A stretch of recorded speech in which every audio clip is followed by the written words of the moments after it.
Hey everybody, it's Dr. Levitt here, and I want to share a few thoughts with you today about a subject that comes up here in this office just about every single day.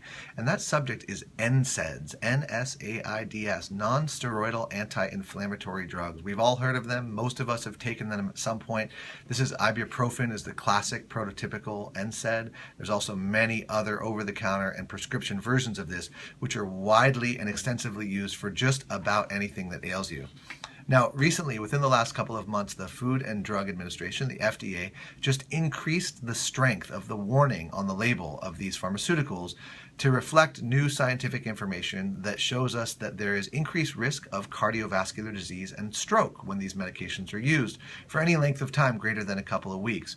Now, it should be a big deal, and everybody should heed that warning when the FDA increases the power or the strength of a warning on a pharmaceutical, especially one that's as widely used as these are. Now, this adds to the risk, well-known risk, of gastrointestinal trouble and ulcers that can be induced or caused by these drugs.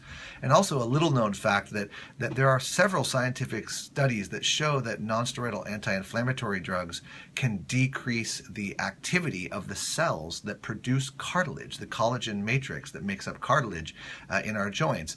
This is especially concerning considering that these drugs are so often used for people who have arthritis, which is a disease of damaged cartilage. The last thing you'd want to do was suppress the growth of that tissue. And I want to use the case of non-steroidal anti-inflammatory drugs to illustrate a fundamental point of naturopathic medicine and my approach to healthcare just in general. And the idea I want to talk about briefly is the notion of suppression versus support and the two different ways to approach a problem.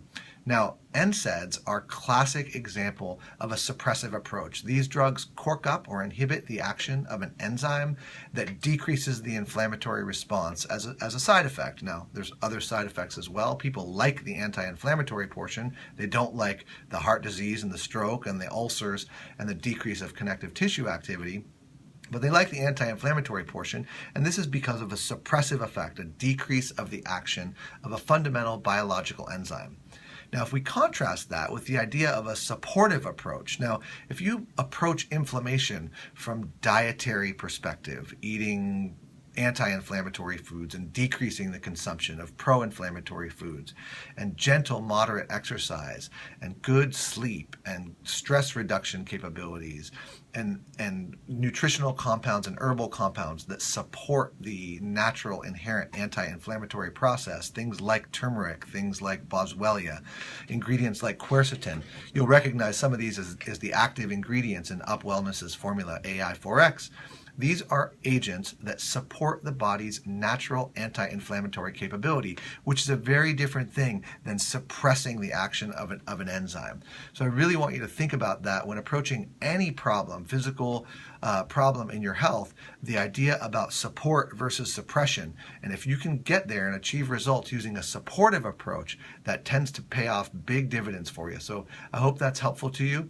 Go for support rather than suppression whenever you can. Take good care.